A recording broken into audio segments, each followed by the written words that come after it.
Oktober 2025 bertempat di SMK Negeri Klaten, kita dapat berkumpul dalam acara Praktik Baik 7 Jurus Guru BK Hebat. Bapak Ibu yang saya hormati, sebelum acara dimulai, mari kita berdoa menurut agama dan kepercayaan masing-masing. Berdoa dimulai.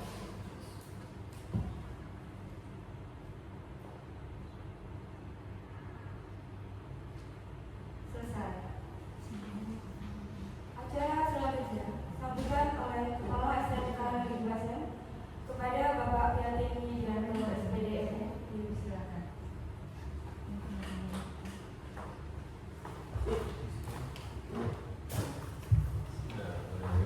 Assalamualaikum warahmatullahi wabarakatuh. Waalaikumsalam warahmatullahi wabarakatuh. Saya hormati yang gabungan pegawai rekan-rekan dari Guru BK, adalah Bu Wan, Pak Amin dan Bu Pia. Saya hormati segenap rekan-rekan guru SMK Negeri Klaten. Marilah bersama kita senantiasa memanjatkan puji syukur kepada Allah SWT atas limpahan nikmat karunia-Nya. Pada siang hari ini kita bisa bersama berkumpul dalam rangka menghadiri undangan dari rekan kita dari BK dalam rangka berbagi praktik baik apa yang sudah beliau dapatkan dari ikrar yang sudah dilaksanakan di beberapa pekan yang lalu. Bapak Ibu yang berbahagia, alhamdulillah acara seperti ini sebenarnya adalah acara yang senantiasa kita tunggu-tunggu Bapak Ibu. Kenapa? Karena apa yang sudah kita lakukan ya dalam rangka untuk mengeksplor ya, berbagai hal perkembangan di luar sana itu tentunya harus berdampak positif terhadap kinerja internal kita di lingkungan sekolah, di lingkungan SMK Klaten. Siapapun yang habis keluar ya dalam rangka melaksanakan perjalanan dinas berupa kegiatan misalnya iklan atau workshop ataupun bentuk-bentuk lain ya, kegiatan pengembangan diri yang lain, tentunya dalam rangka kita bersama-sama bisa membangun ya kemajuan di semua lini. Salah satunya yang sedang digalakkan oleh pemerintah sekarang adalah 7 jurus BK Hebat ya, yang sedang dicanangkan oleh Bapak Menteri kita, Bapak Ahmad Mufti, ya dalam rangka membangun satu pola kebersamaan ya, dalam rangka membimbing siswa ya, bagaimana peran guru-guru BK terutama dalam rangka proses pembimbingan terhadap siswa. Mungkin Bapak Ibu nanti sekilas akan saya sampaikan, dan nanti secara khusus tim dari BK akan menyampaikan apa itu jurus hebat ya. Salah satunya saya senang dengan kata resiliensi ya, itu di jurus yang ketiga ya.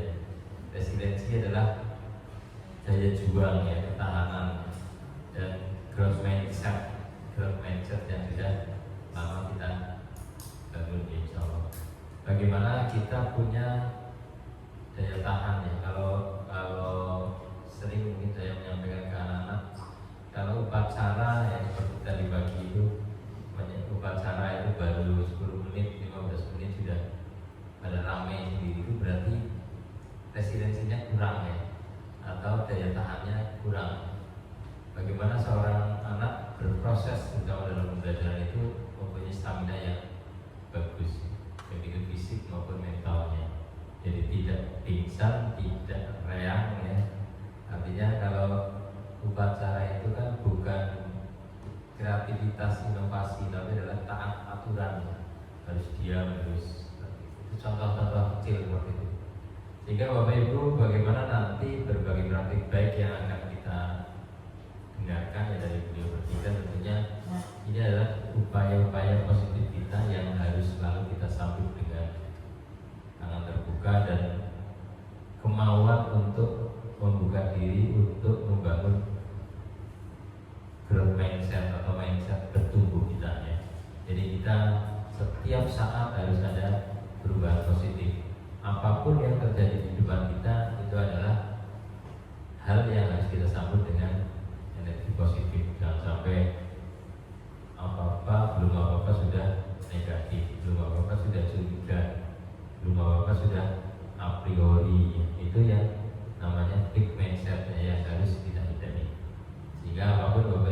ketika sesuatu terjadi itu sebenarnya kita kalau secara prinsip ya kehendak Allah itu sedang berjalan kepada apa yang kita hadapi, sehingga apapun yang terjadi itu harus kita sikapi dengan baik. Bapak Ibu, saya lanjutkan, intinya kegiatan ini adalah kegiatan yang harus kita maknai dengan energi positif. Monggo Bapak Ibu, BK punya peran dalam pendampingan, pembimbingan, dan kita tentunya di mapel-mapel yang lain pun hampir sama ya. BK jamnya hanya sedikit ya, 1 jam mungkin. Bahkan ada yang tidak pernah masuk, ada yang tidak punya jam. Ada jamnya, alhamdulillah. Dan nanti Bapak Ibu selain BK kita juga sekarang punya jabatan baru ya, ada guru wali. Selain wali kelas, BK sekarang juga ada guru wali, yang tentunya itu harus kita sinergikan bersama bagaimana kita mendampingi anak itu menjadi lebih maksimal ya. Peran kita di dalam pembelajaran mendalam tentunya harus dimaksimalkan agar anak-anak tumbuh kembang sesuai dengan kompetensi, semangatnya, dan tentunya jalur yang dipilih oleh mereka. Dan kita senantiasa berharap proses ini memang tidak instan Bapak Ibu, tidak bisa sehari 2 hari selesai, semuanya harus bertumbuh ya. Kalau kita lihat tanaman, lihat biji-bijian ketika disebar tumbuhnya prosesnya, kalau kita pasang kamera ya di video-video dia sering ya, sebutir biji kacang itu ditaruh di tanah, itu prosesnya diamati setiap detik, videonya full 24 jam. Ternyata di sana ada proses pelan sekali, akhirnya tumbuh menjadi pohon yang besar ya. Itu adalah sebuah proses dimanapun ya. Dunia itu seperti itu, tidak ada yang dari pabrik ya, pabrik sudah jelas cetakannya, sudah jelas. Kalau yang namanya makhluk Allah, yang manusia, yang tanaman, tumbuhan, itu adalah semuanya menggunakan proses tumbuh kembang sesuai dengan waktunya. Itu Bapak Ibu yang bisa saya sampaikan sebagai pengantar. Terima kasih, dan dengan mengucap Bismillahirrahmanirrahim, maka dengan ini kegiatan berbagi praktek baik guru-guru BK di lingkungan SMK Negeri Kebasen saya nyatakan dibuka.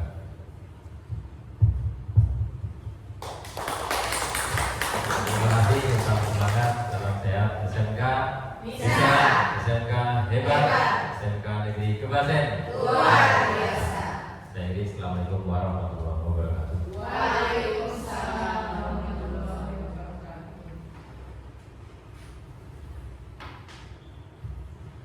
Hadirin yang kami hormati, sampailah pada acara ini praktik baik 7 jurus BK hebat.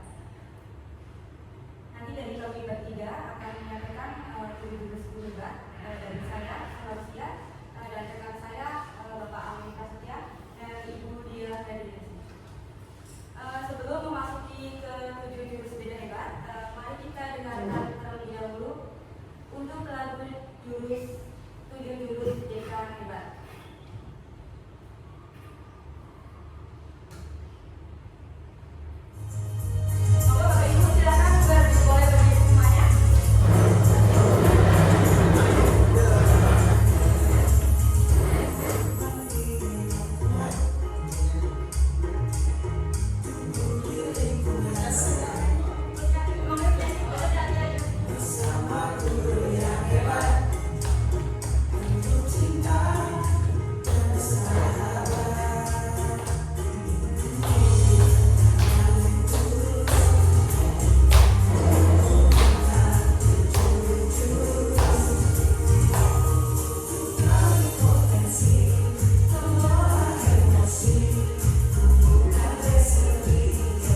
hebat itu tidak sekedar mengajar, tetapi mendampingi.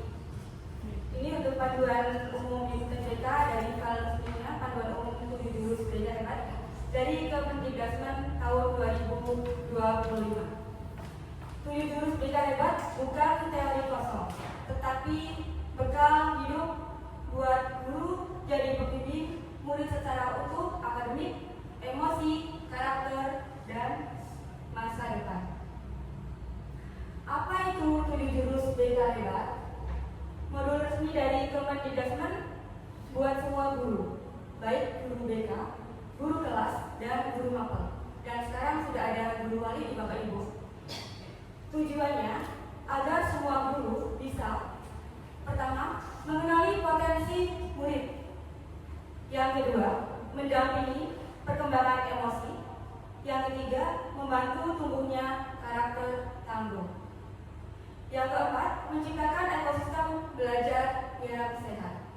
Karena jadi guru hari ini jadi inspirator, pendengar, mentor, dan pembimbing hidup. Bapak Ibu yang saya hormati, kenapa harus 7 jurus BK hebat? Kenapa sih harus ada 7 jurus BK hebat? Karena realita di lapangan bilang begini, guru BK masih sedikit, masalah siswa makin kompleks, guru lain belum tentu semua punya keterampilan pembimbingan. Maka lahirlah langkah strategis dari Kemendikbudrismen mengambil langkah strategis untuk memperkuat kapasitas guru BK dan guru non-BK agar semua guru bisa membimbing murid dengan keterampilan dasar BK. Di sini ada 7 jurus guru BK. Yang pertama ada jurus 1. Jurus 1, kenali potensi. Sebelum saya sampaikan 7 jurus itu, sebelumnya nanti kami akan menyampaikan untuk rincinya hanya 3 jurus. Saya nanti untuk jurus pertama akan disampaikan oleh Bu Dia Febrici SC. Jurus kedua, kelola emosi akan disampaikan oleh saya sendiri. Dan jurus ketiga nanti akan disampaikan oleh Bapak Amin Prasetya. Nah, untuk 7 jurus yang lain nanti akan saya sampaikan secara singkat saja. 7 jurus yang pertama, kenali potensi. Ada asesmen minat dan bakat. Kita nggak bisa tumbuhkan yang tidak kita kenali. Tujuannya, bantu guru dan murid menemukan kekuatan dan arah terbaik perkembangan dirinya. Nah, ini nanti untuk lebih rincinya, jurus 1 kenali potensi nanti akan kami sampaikan. Nah, untuk jurus yang kedua itu kelola emosi. Pembelajaran sosial emosional, biar murid tidak cuma sekedar pintar, tetapi juga sadar dan tenang. Tujuannya agar guru membekali siswa dengan keterampilan mengenali, menerima, dan mengelola emosinya. Ini merupakan fondasi dari pembelajaran dan relasi yang sehat. Nah, jurus yang ketiga, ini tadi yang disampaikan oleh Bapak Kepala Sekolah ini, yang tumbuhkan resiliensi. Nah, ini daya lenting. Anak hebat bukan yang tidak jatuh, tetapi anak yang terus bangkit. Tujuannya, guru melatih murid punya daya tahan saat gagal, ditolak, kecewa, atau tertekan. Resiliensi jadi skill hidup paling penting di zaman penuh tantangan. Nah, jurus yang keempat, jaga konsistensi. Kebiasaan berkesadaran. Disiplin bukan paksaan, tetapi kesadaran. Nah, ini mungkin yang kita temui dalam sehari-hari di sekolah. Bapak Ibu guru mungkin sudah paham dalam mengenali murid-murid biasa dari dosen. Karena yang kami harapkan anak-anak disiplin itu atas kesadaran, bukan paksaan. Bukan karena dimarahi, dihukum, lalu berubah, tetapi kami berharap anak berubah karena kesadaran. Dan itu memang harus konsisten. Tujuannya, murid diajak membangun habit positif lewat latihan konsisten yang sadar akan arah tujuan.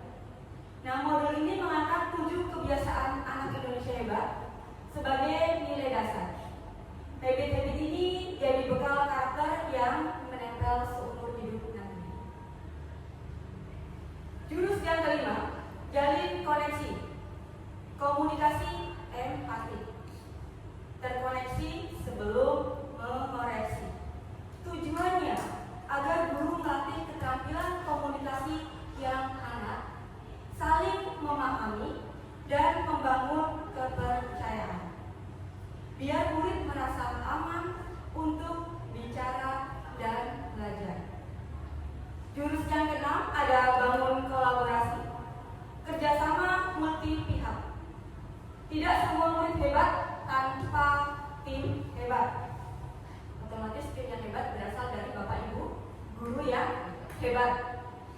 Tujuannya, guru bekerjasama dengan wali murid, guru lain, BK, komunitas, dan pemangku kepentingan.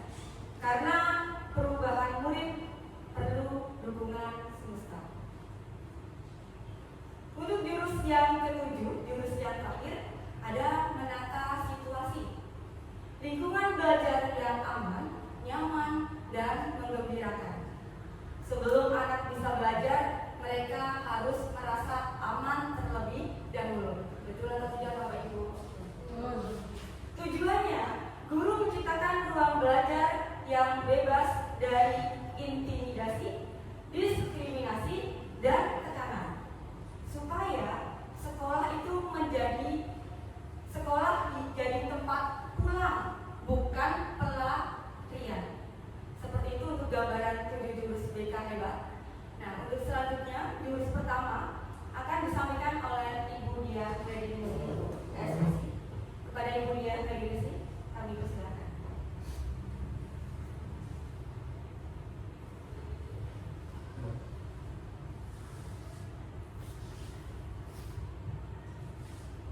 Assalamualaikum warahmatullahi wabarakatuh.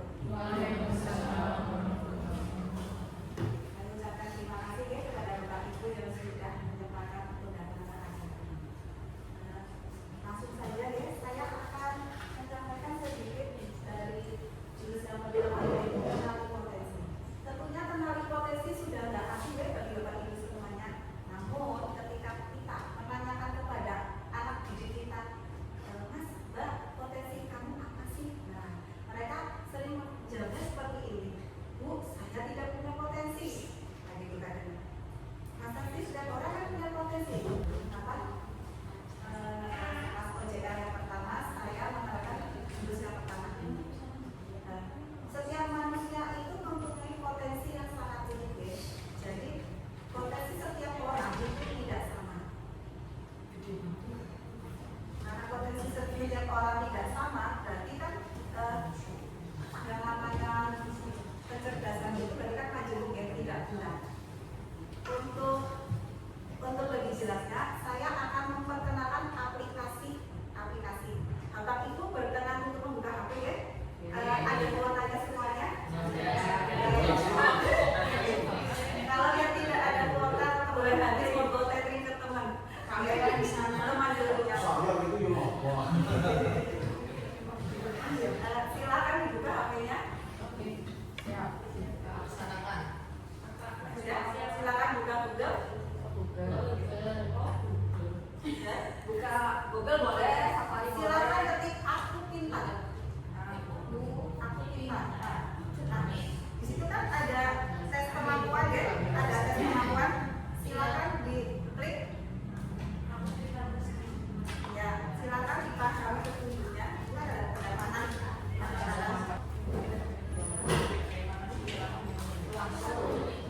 Bagi yang nilainya sebentar, langsung silakan dikerjakan saja. Tes kemampuan. Aku pintar ya, aku pintar. Diklik pojok kanan atas. Ya sama. Masih dilihat? Masih menunggu.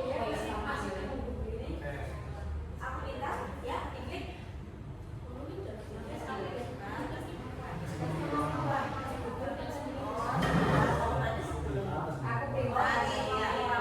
Ada yang bisa masuk Bapak Ibu? Ada yang sudah bisa masuk? Dilihat semua. Ya. Jangan ditutup. Aku pintar.id. Nanti di situ ada titik garis tiga di pojok kanan atas. Nanti diklik yang tes kemampuan. Sudah masuk terus? Sudah masuk? Iya, boleh di next. Tes itu yang ada panah ya, silakan. Apa kanan? Ya, sampai ikuti sekarang.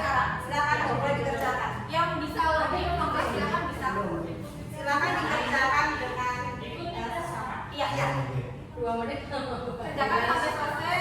Nah, nanti di situ akan muncul hasilnya.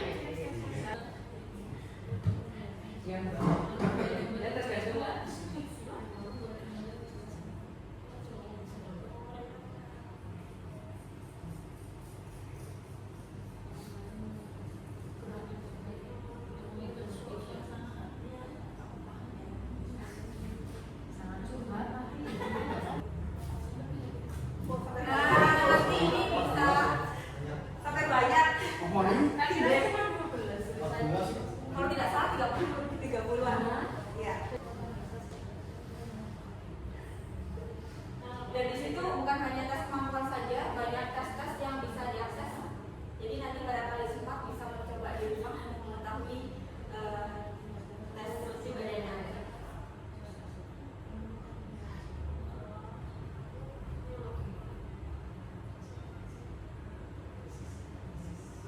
Tukang kayu ya. Ya itu.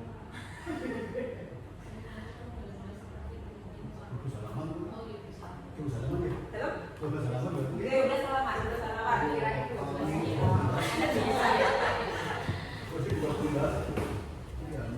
Ada yang sudah sampai keluar hasilnya, Bapak Ibu? Belum. Banyak sekali Bapak Ibu.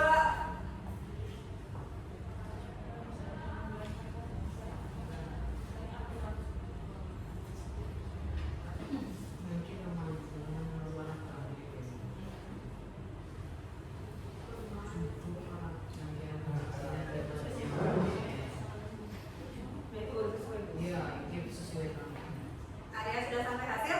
Belum. Oke, masih ditunggu. Mungkin bisa disini dulu ya. Nah,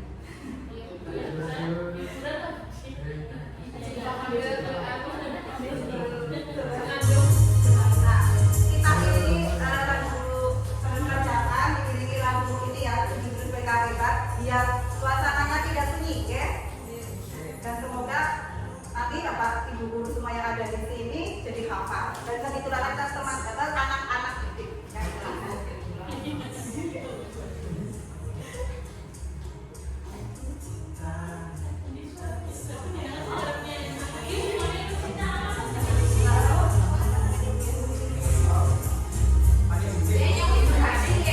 Ada yang sudah berhasil? Kalau yang sudah berhasil, silakan ditulis di depan lidah.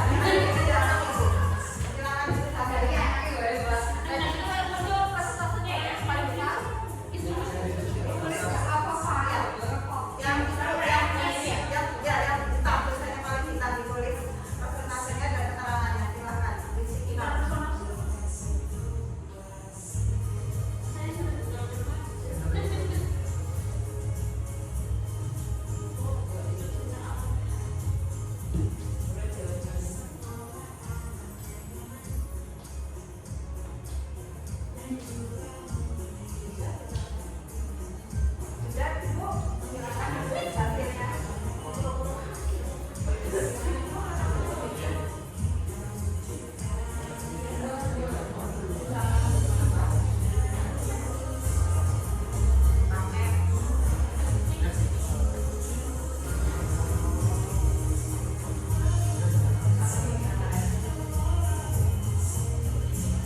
Yang tes kemampuan ada yang sudah selesai?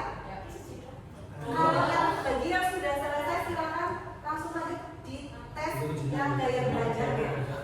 Ini yang pilih Ya, kalau yang tinggal itu dia cenderung menyukai yang mana itu proses sedikit aja nggak apa-apa.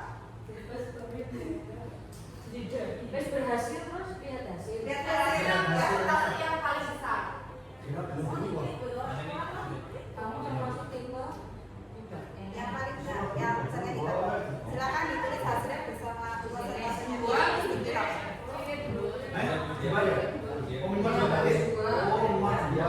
Iya, kalau satu nggak mau. Nanti ada yang satunya nggak apa-apa. Berarti harus diulangi ya? Iya. Oh, iya dulu juga ini. Harus dua Pak. Ada yang berhasil, ada yang satu, ada yang dua. Yang paling banyak. Nah, ini. Untuk Bu Asih boleh langsung ke tes selanjutnya yang Musika.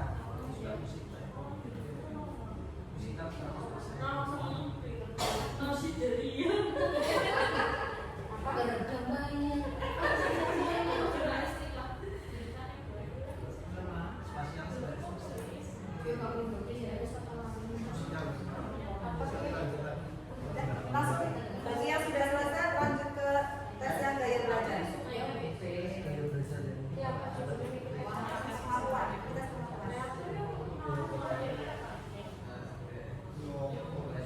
paksa gitu.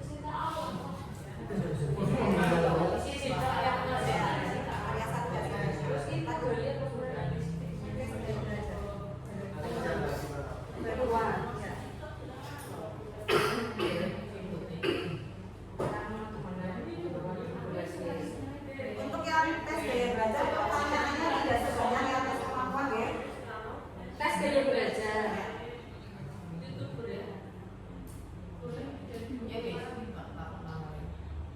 Ikuti tes sekarang. Iya, ikuti tes.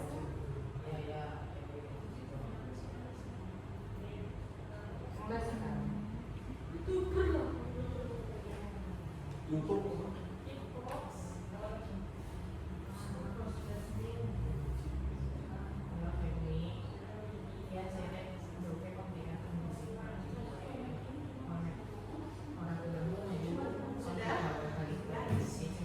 Silakan ditulis hasilnya.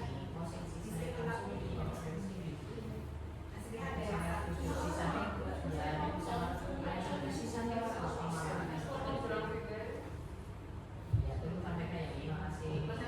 yes, konsentrasi dulu juga. Termasuk di aku lagi.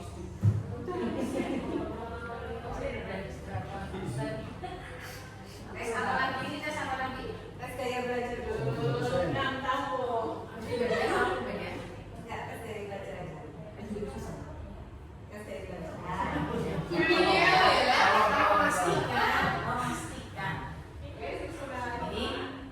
Yang ketiga, Nanti kembali ke aku tes.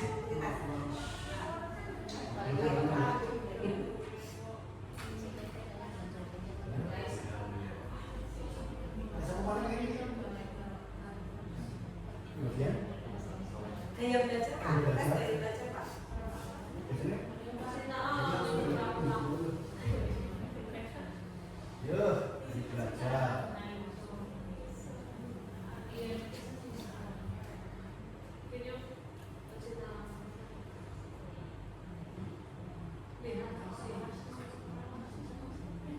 Cocok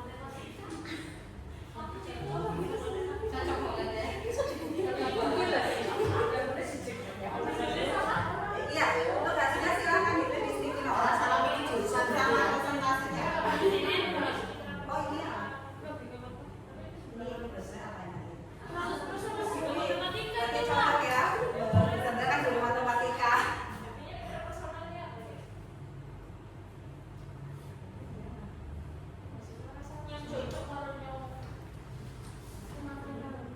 Gak cocok dong.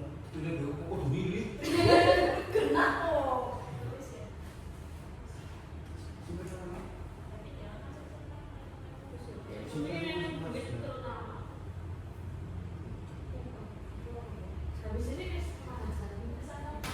Tes gaya belajar.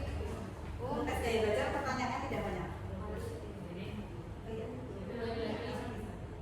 Semoga boleh kita awal. Bisa dulu dari awal.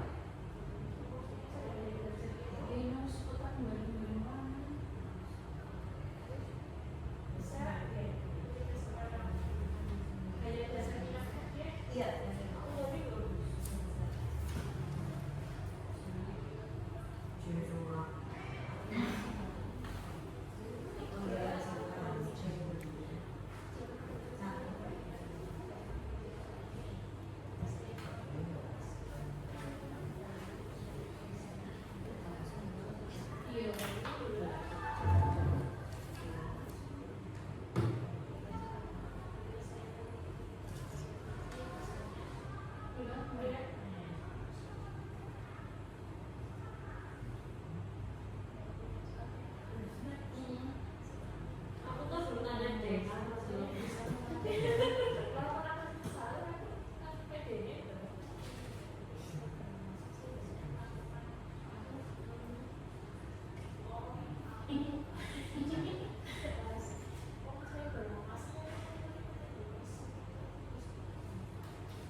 belanja pakaian kok.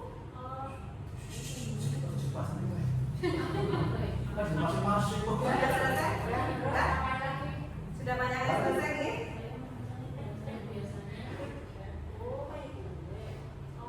Jadi tadi yang pertama ini Yang sudah selesai silakan dipilih hasilnya. Sama. Udah banyak itu sama ya. Tadi yang pertama sama. Ya, sama berarti kita. Terus apa tadi kalau yang kita selesai? Iya. Tapi ada presentasi kan? Yang tes yang kedua udah juga.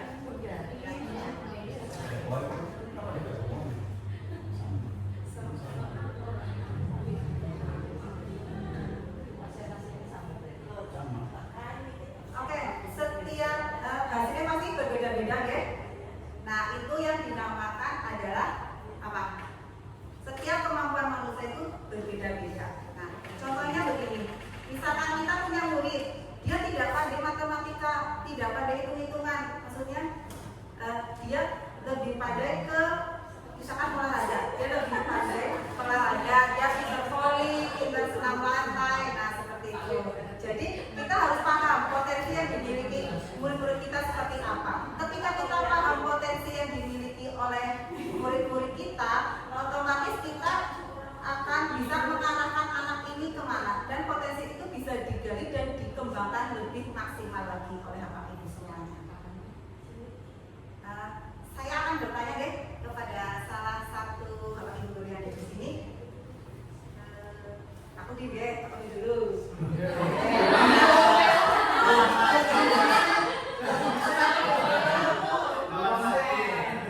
Siapa yang bersedia untuk kemudian belum selesai sih?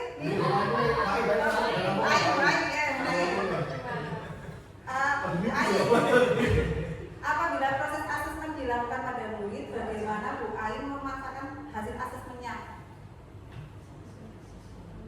Ini hasil ini yang kan misalkan diaplikasikan ke murid. Bagaimana memanfaatkan hasil dari asesmen ini? Ya, misalkan diaplikasikan ke murid.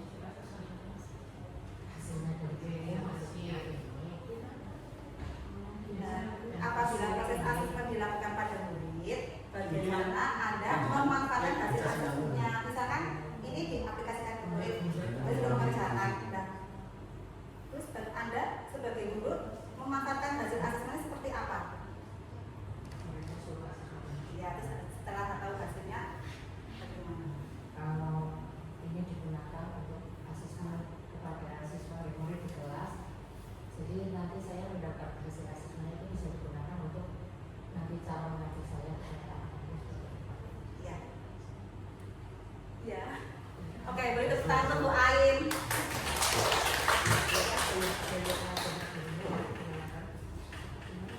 Atau mungkin bingungnya enggak? Tadi kan apa mungkin hasil kita tadi ini kan kita tadi hasilnya apa itu? Apa bagaimana masuknya? Maksudnya dari jika ini apa kasihkan ke murid, kan setelah kita tahu hasilnya murid-muridnya kita tuh ya, terus bagaimana kita memanfaatkan hasil asesmennya seperti itu. Iya. Mengajar gitu kan. Jadi anak ini tuh metodenya harusnya dia misalnya kayak apa gitu kan. Iya. Ada yang estetik, ada yang audio visual, gitu. Iya kan bingung. Satu lagi deh pertanyaannya deh.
ini BK kecewa loh, udah begini BK semua. Jadi semua kecewa ya.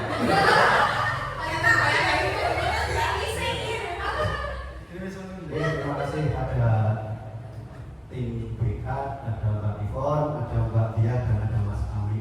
Yang dapat sampai pertama tadi adalah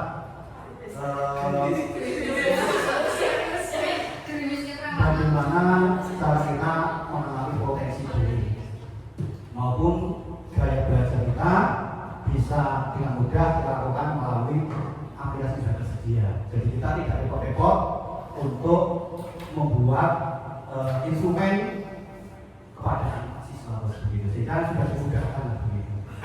Yang kedua tadi, Grimis yang gagal tadi. Ya, intinya kalau ingat 7 jurus hebat BK, ini mungkin untuk sinergi dengan 7 kebiasaan anak desa hebat. Nah ini. Kemudian yang ketiga nanti dari tadi, mungkin besok karena semua guru itu adalah menjadi guru wali. Dan tugas pokoknya salah satu adalah dapat mengenali potensi siswa yang diwalikan begitu. Daripada nanti suatu saat mungkin di awal semester atau awal tahun baru, nanti mungkin ini perlu ditularkan pada semua guru wali. Jadi guru wali akan bisa juga mengenali diri atau potensi dari siswa yang menjadi walinya baik. Oke, terima kasih itu saja. Yang keempat, gagal wali. Beri tepuk tangan untuk Pak Udin. Ada demikian ya, sedikit akan materi dari saya. Ketika saya memaparkan materinya masih banyak kekurangan, saya mohon dimaafkan ya. Bapak Ibu sudah memaafkan saya.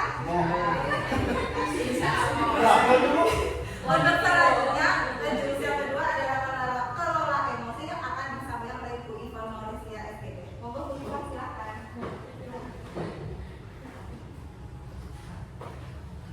Terima kasih untuk Bu Dia. Untuk jurus satunya, kenali potensi. Nah, Bapak Ibu yang saya hormati, lanjut ke jurus kedua, ada kelola emosi. Beberapa waktu yang lalu saya sudah mengimplementasikan jurus 2, kelola emosi ke peserta didik, yang bertujuan untuk membantu memahami cara mengenali perasaan, mengelola emosi secara sehat. Sasaran saya waktu itu 34 murid kelas 12 TBKR 4 SMK Negeri Tubasen. Untuk deskripsi kegiatannya, guru BK memberikan penyampaian materi singkat, diskusi, teknik relaksasi, dan mindfulness, refleksi bersama, mendengarkan, memberi dukungan positif. Untuk pelaksanaan kegiatan di ruang kelas 12 TBKR 4 SMK Negeri Tubasen, Kabupaten Banyumas, Selasa 23 September 2025. Untuk alasan saya kenapa memilih jurus 2 kelola emosi untuk saya implementasikan terhadap murid, untuk meningkatkan kontrol diri, menghindari pengambilan keputusan yang tidak tepat karena emosi, membangun hubungan yang lebih sehat, mengurangi stres dan resiko burnout, serta meningkatkan fokus dan produktivitas dalam kehidupan sehari-hari. Nah, dari hasil implementasi kemarin terhadap murid kelas 12 TBKR 4, hasil yang kami dapat kemampuan untuk mengenali emosi secara lebih mendalam dan mengendalikan perasaan sehingga tidak membiarkan emosi menguasai diri. Nah, sebelum ke sedikit materi tentang kelola emosi, saya akan sedikit bermain kertas emosi. Bapak Ibu sudah menerima masing-masing kertas? Nah, sebelumnya kira-kira apa emosi Bapak Ibu pada saat ini? Apakah sedih, bahagia, senang, marah, ada yang galau mungkin, ada yang kecewa mungkin? Boleh Bapak Ibu gambarkan di kertas yang sudah tersedia seperti emoticon yang ada di WhatsApp. Boleh mungkin yang tidak marah dengan marah, yang senang boleh dengan emosi kecewa.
Ibu Sandra diganti dulu. Oh gitu.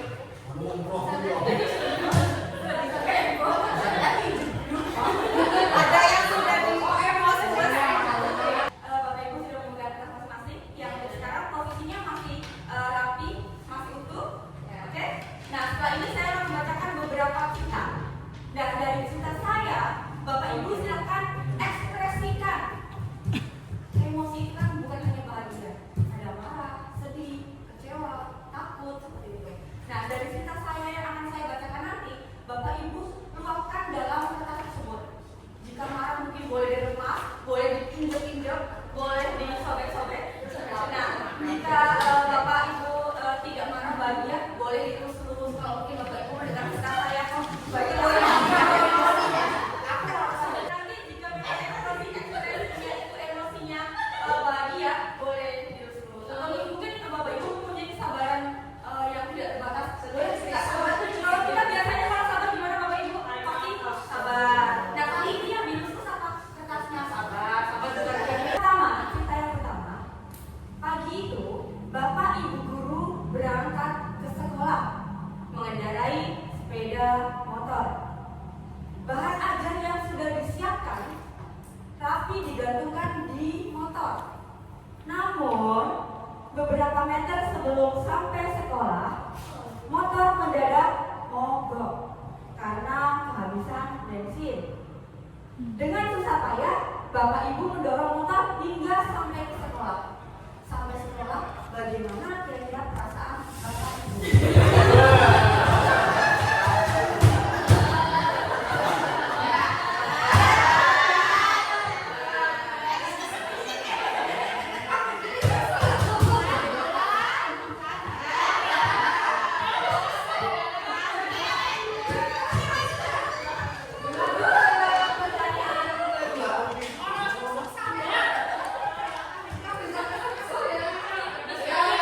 Pertanyaan kedua, sampailah Bapak Ibu di kelas.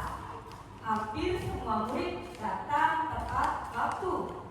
Namun, belum sempat suasana.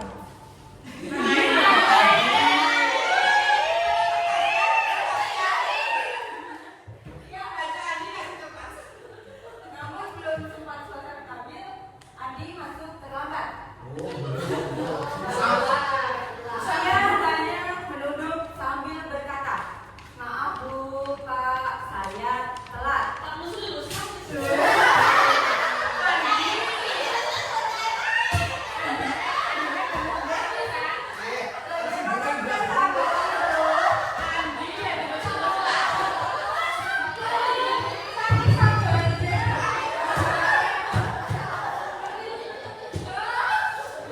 Lanjut ke pertanyaan ketiga.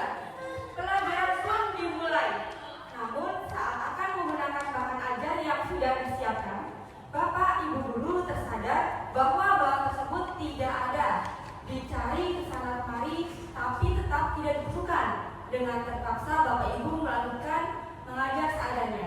Bayangan aktivitas mengajar yang seru seketika buyar.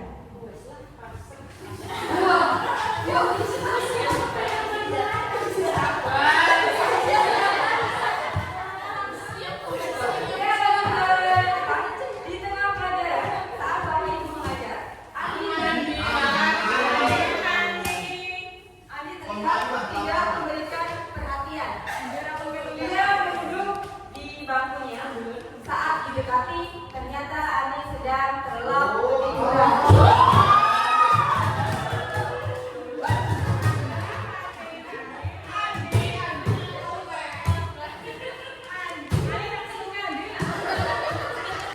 Tidak lama kemudian, ada seorang bapak mengetuk pintu kelas. Bapak Ibu membuka pintu dan menghampirinya. Bapak Ibu berkata, maaf, saya pamannya Andi. Sebetulnya Andi sudah 3 hari di rumah sakit karena menunggu ayahnya yang sedang sakit. Meski kurang tidur, tapi Andi merasa selalu ingin sekolah karena tidak mau ketinggalan pelajaran. Sekarang saya izin mau jemput Andi karena ayahnya masuk SD.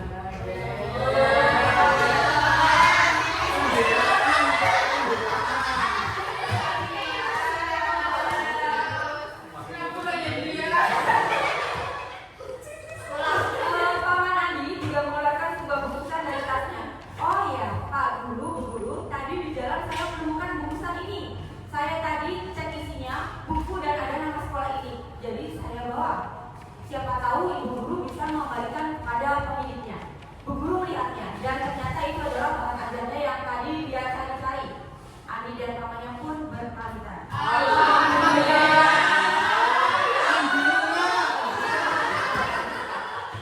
Bapak Ibu kembali ke kelas. Dengan pelajaran yang kembali Bapak Ibu guru melanjutkan pelajaran dengan penuh semangat menggunakan bahan ajar yang telah disiapkan. Pelajaran pun berjalan dengan penuh kegembiraan. Sekarang kita diskusi dan gali makna.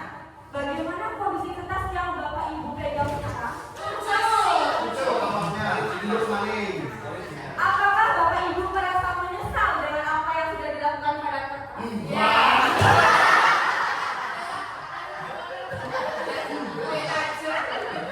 Jika kertas itu adalah murid kita, bagaimana kita seharusnya bersikap?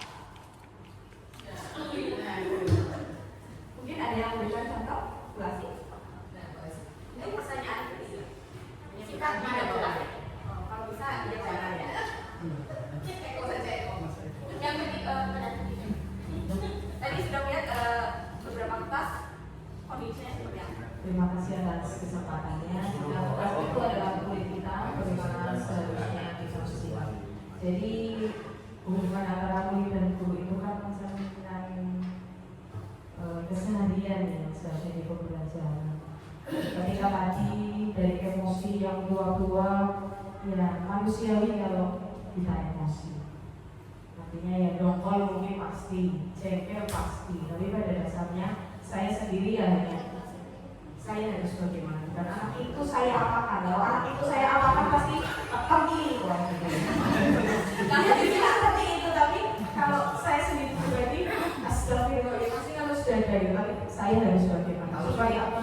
Ya, jangan Pak, sedikit saja. Kalau kita bersikap ya itu tadi meredam emosi. Satu, kedua kalinya ya mencoba menggali apa sebenarnya yang terjadi. Orang etak bahasa bermasai dengan dongkol-dongkol. Kok bisa itu? Kok bisa seperti itu?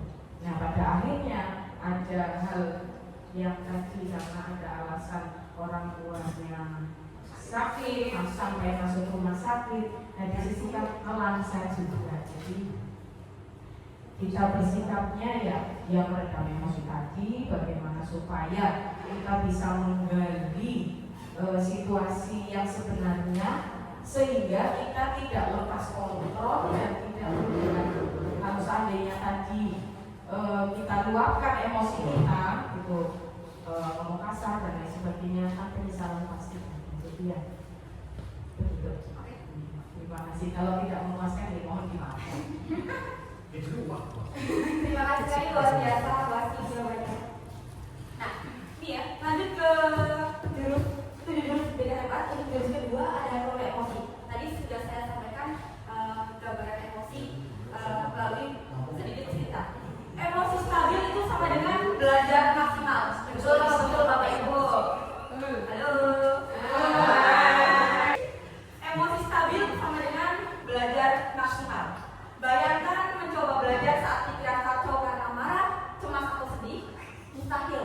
Emosi yang tidak terkelola adalah rem bagi potensi siswa.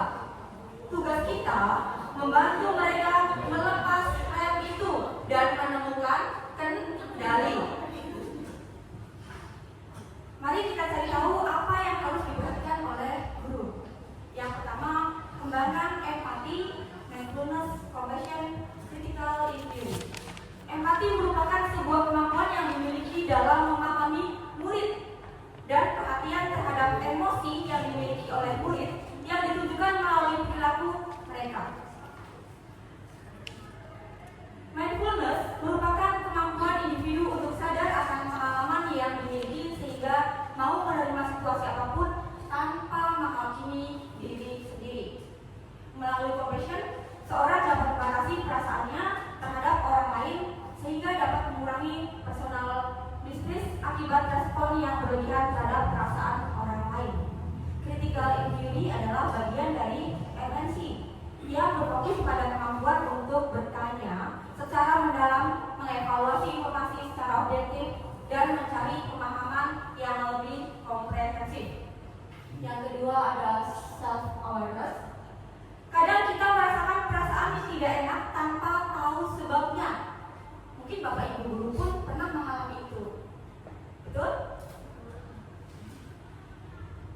Kita juga tidak memahami apa sebetulnya yang sedang kita rasakan, sebab kita tidak memahami peta emosi kita. Dengan memahami peta emosi, kita setidaknya bisa mengamati perasaan kita bergerak dari satu bagian emosi ke bagian lain. Mengamati emosi adalah langkah awal dari mengendalikan tindakan. Tanpa mengamatinya, kita akan sulit mengendalikannya. Untuk emosi yang bergejolak. Nah, yang ketiga adalah self-regulation. Namai dan kenali, pegang kendali. Untuk dapat mengendalikan otak kita, kita harus menamai dan mengenalinya dengan baik. Kita itu lagi kenapa sih? Kita kalau lagi marah kenapa sih? Kita kalau lagi bahagia kenapa? Kan yang tahu diri kita sendiri. Ketika kita takut, kita kecewa, hanya kita yang tahu jawabannya. Kenapa kita kecewa? Kenapa kita takut? Kenapa kita marah? Saat kita menamai dan mengenali, maka otak neokortex kita yang bekerja. Bagian otak ini bekerja secara logis dan penuh pertimbangan. Sebaliknya, saat kita kehilangan kendali, maka bagian otak reptil atau reptilian brain-nya akan mengambil alih. Otak reptil ini ada modenya cuma dua, fight or flight. Tempur atau kabur. Jika otak reptil yang aktif, maka bagian otak yang lain akan sadar, termasuk otak limbik yang berfungsi untuk berempati dan neokortex yang bertugas untuk berpikir logis. Jadi tidak heran kalau kita marah-marah, kita tidak bisa lagi berempati dan berpikir logis. Yang keempat ada responsible decision making, jeda dan memilih tindakan. Saat emosi kita aktif, maka kita harus mengambil jeda. Saat jeda itulah kita bisa mencari beragam opsi tindakan. Setiap tindakan kita pertimbangkan apa dampak jangka panjangnya. Kualitas respon kita pada sebuah peristiwa akan menentukan kualitas hasil atau dampak. Selanjutnya, bagaimana kita mengenali diri dengan rumus tanya? P sama dengan terima. Tarik nafas dalam-dalam, terima, jangan tolak emosi yang sedang kamu rasakan. Jika kita sedang marah, ya sudah, terima saja. Kita sudah sedang marah, jangan tolak. Kita rasakan saja kita sedang marah. Semakin menolak akan semakin tersiksa. Amati bagaimana reaksi yang terjadi di dalam kepalamu. Apakah dia marah, sedih, atau takut? Kita harus tahu itu. Yang nikmati dengan duduk, diam, dan tetap tenang dalam kendali. Y, yakini bahwa kamu lebih hebat dan kuat daripada emosimu. Jangan sampai kita kalah dengan emosi. Yakini kamu yang pegang kendali. Jadi kita yang pegang kendali atas diri kita. Jangan sampai kita kalah oleh emosi. Yang A, aksi. Setelah semua terkendali, lakukan tindakan atau respon yang positif. Nah, seperti itu gambaran emosi. Untuk mengelola emosi, pasti Bapak Ibu sudah mengalami itu untuk sehari-harinya. Dan bagaimana nantinya kita menerapkan ke murid-murid kita, bagaimana anak bisa mengelola emosi dengan baik. Seperti itu. Setelah emosi terkelola, bagaimana agar siswa tidak mudah menyerah? Nah, apalagi saat gagal. Nantikan untuk jurus ketiga, tumbuhkan resiliensi yang akan disampaikan oleh Bapak Amin Prasetya. Terima kasih. Tepuk tangannya Bapak Ibu untuk beliau.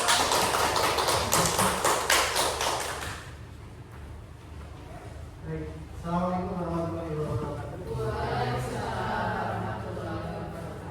Dan waktu saya akan sedikit supaya tidak itu ya, mengambil waktu juga. Bapak Ibu, saya minta Bapak Ibu membuat sebuah menara. Jadi kurang lebih seperti ini. Kartu tersebut jangan disalahgunakan. Itu untuk membuat menara. Ya, Bapak Ibu, kurang lebih seperti ini ya. Saya beri waktu 3 menit. Boleh dimulai dari sekarang.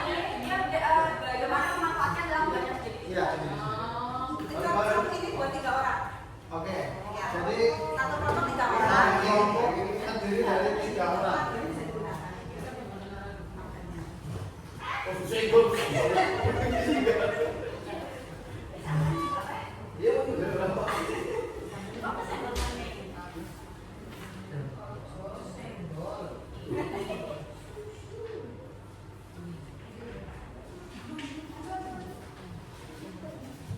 Bagaimana ban itu dimanfaatkan agar menarik? Lakbannya boleh disobek. Boleh disobek, boleh dibuka. Seperti apa? Terserah. Boleh disobek. Boleh banyak banyak udah bisa kok. Boleh.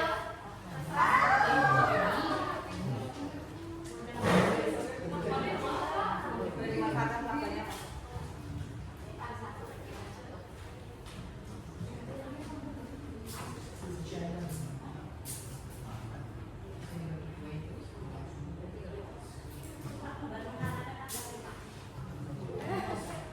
Lakbannya udah disobek, boleh digunakan, boleh dulu Pak. 2 menit lagi. Lakban boleh disobek. Saya jadi yang salah ya, Pak. Saya jadi takut loh. Gambarnya mulai seperti itu, Bu. Tidak ada. Ini hanya sebagai contoh. Siapa yang paling tinggi dan siapa yang menaranya kokoh tidak roboh? Silakan dirancang Kurang lebih yang seperti ini. tidak pokok. Kurang lebih seperti ini, Bapak Ibu. 4 boleh, 3 boleh, 5 boleh. Terserah Bapak Ibu. Yang 1,5 menit lagi, Bapak Ibu.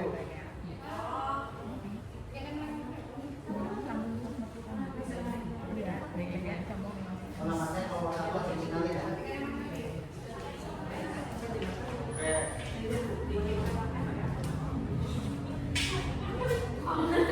Lakban itu boleh disobeknya kecil, boleh diapain? Udah dipakai juga boleh. Nggak dipakai juga boleh lakbannya, monggo sekarang Bapak Ibu. Kelompok 3 nanti. Bisa memperkenalkan ya.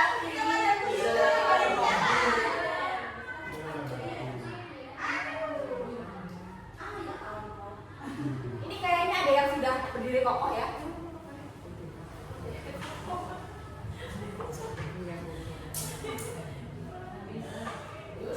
Ayo bertiga.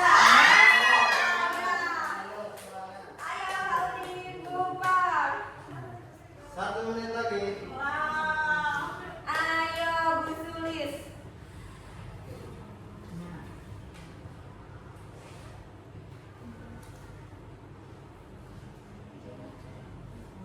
Ayo Ayo bagaimana menara itu bisa berdiri tinggi, kokoh, tidak roboh.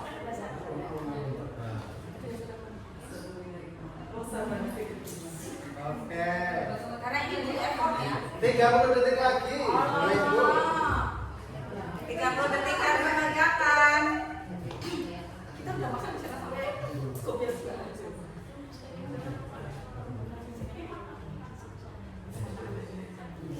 Oke, 10, 9, 8, 7,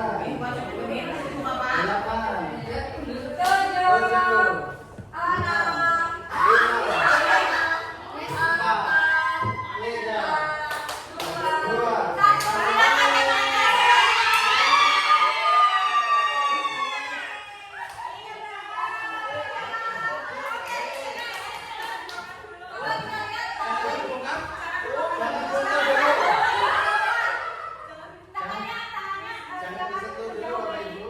Oke, apalagi Ada ya? orang yang di sini siapa ya? Oke.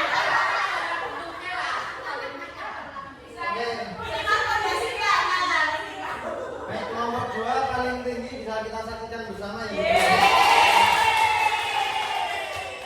Tadi yang paling tinggi sebenarnya nomor 3 ya di awal-awal ya. Baik, yang ingin saya tanyakan kepada Bapak Ibu adalah apa yang Bapak Ibu rasakan ketika tadi roboh, Bapak Ibu? Ketika sudah berdiri roboh.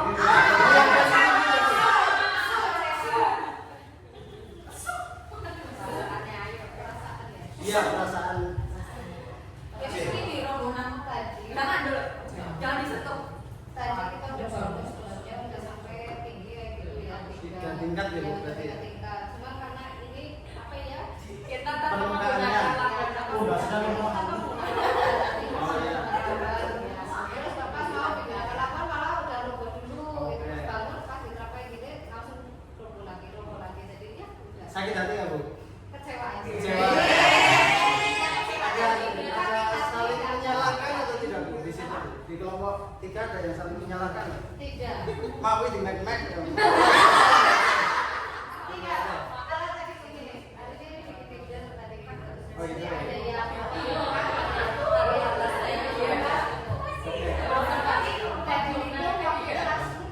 Oke, terima kasih. Beri tepuk tangan untuk kelompok 3. Dari kelompok 4, Mario Mawati. Saya melihat lagu ini sudah banyak ya.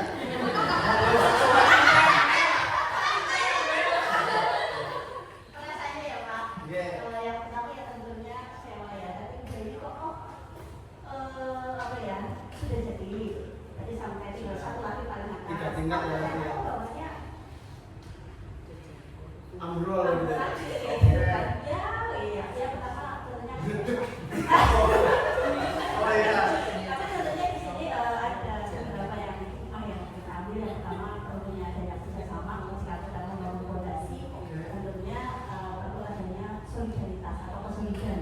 Agar kita bisa bertumbuh, kita bisa membangun sesuatu itu perlu adanya kerjasama atau tim yang solid. Terus yang kedua tidak pantang menyerah. Ketika kita sudah jatuh, naik lagi, kita itu di sana tidak boleh pantang menyerah. Itu yang perlu kita tanamkan pada anak-anak, apalagi ketika mereka nanti untuk bekerja. Dan itu PR buat kita semuanya, karena di lapangan banyak sekali anak-anak yang pantang menyerah. Dan materi ini memang sangat bagus sekali, karena ini daya lenting anak-anak sekarang itu sangat rendah. Oke, plus untuk kelompok 4. Baik, kelompok 3. Kayaknya banyak sekali yang sama-sama.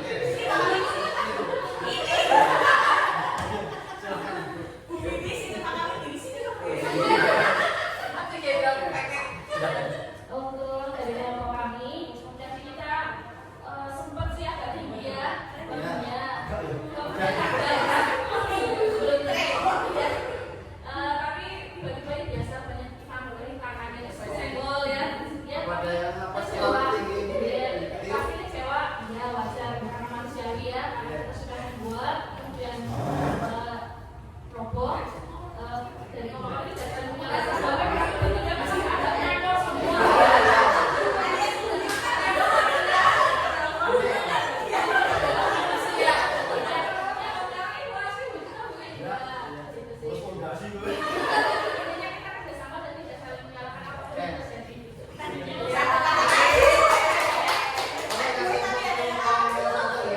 Ya, saya tidak ingat. Kalau minggu itu mukanya biasa, tangannya terima gini. Baik, kelompok yang sangat senang sekali.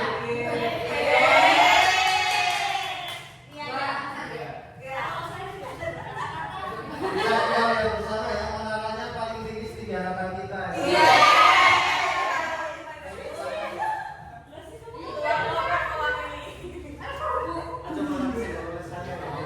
Iya, terima kasih. Mungkin kalau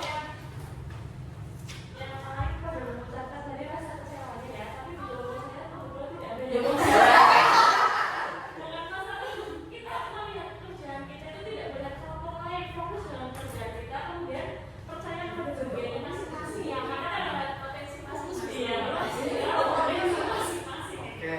Dan saya makanya gitu juga.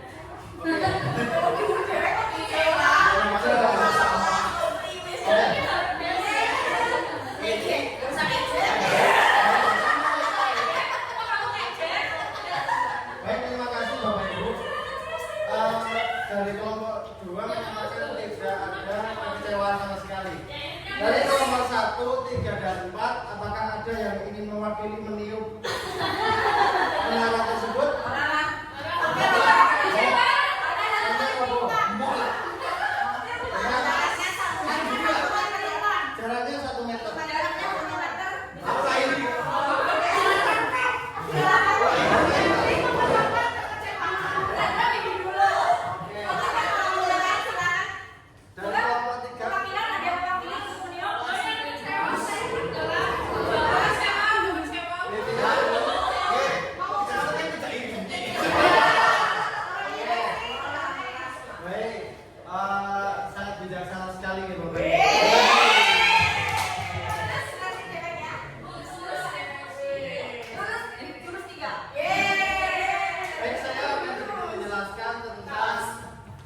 resiliensi.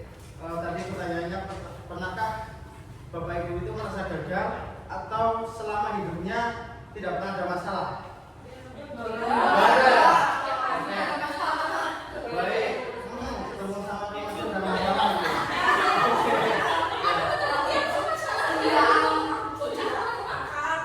Di jalan sudah dengan mood yang baik, tahu-tahu di jalan ketemu Butia. Baik,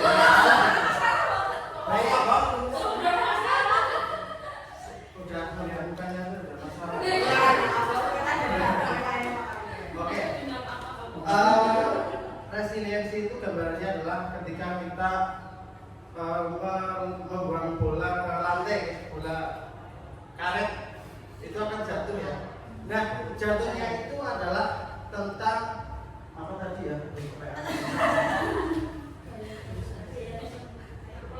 Ketika bolanya jatuh itu merupakan sebuah masalah Bapak Ibu. Nah, kemudian ketika nanti mantul ke lantai, kemudian pantulannya itu adalah resiliensi. Itu gambarannya bahwa setiap orang itu pasti punya masalah. Kemudian permasalahan itu harus kita lalui Bapak Ibu. Jangan sampai kita hanya lalu terhadap permasalahan. Salahmu di mek-mek tremo nanti tremo.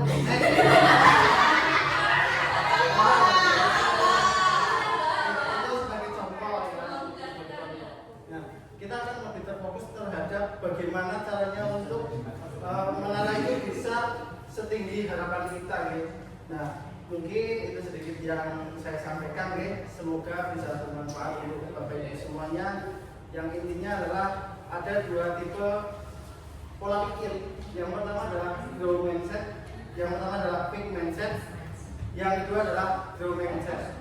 Fixed mindset bisa kita contohkan bahwa salahmu, takdir itu merupakan kesalahan yang tidak bisa disiasati gara-gara orang lain. Yang salah itu takdir orang lain, kita selalu benar, itu jangan sampai seperti itu. Kemudian yang kedua adalah tentang growth mindset. Nah, berdasarkan dari pengalaman tadi sudah jatuh, disoki lakban, lakbannya si ngakek.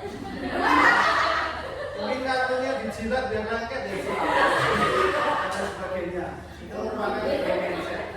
Jadi intinya adalah kita tidak bisa berpusat terhadap permasalahan. Kita harus mencari solusi terbaik untuk menunjang kehidupan kita untuk menjadi lebih baik. Baik Bapak Ibu, mungkin itu yang saya sampaikan. Kurang lebihnya mohon maaf ya. Saya kembalikan ke report. Terima kasih. Terima kasih sekali Pak Amin untuk diskusinya. Bukan resiliensi. Mohon maaf Bapak Ibu karena keterbatasan waktu. Kami dari tim DK hanya memberikan sedikit gambaran tentang 3 jurus saja. Sebenarnya masih banyak lagi materinya, cuma karena memang waktu yang sangat terbatas, kami hanya memberikan sedikit gambaran saja. Semoga di lain kesempatan kami dari tim DK bisa memberikan versi lengkapnya untuk 7 jurus DK hebat. Alhamdulillah kegiatan hari ini sudah kita lalui lancar. Untuk menutup kegiatan pada hari ini, marilah kita akhiri kegiatan ini dengan bacaan hamdalah bersama-sama.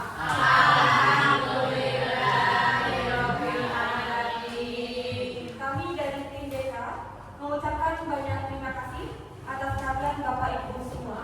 Mohon maaf jika ada tutur kata yang kurang berkenan. Semoga di lain kesempatan kami dari tim DK bisa memaparkan 7 jurus DK hebat dengan lengkap seperti itu. Terima kasih, saya Eri. Wassalamualaikum warahmatullahi wabarakatuh.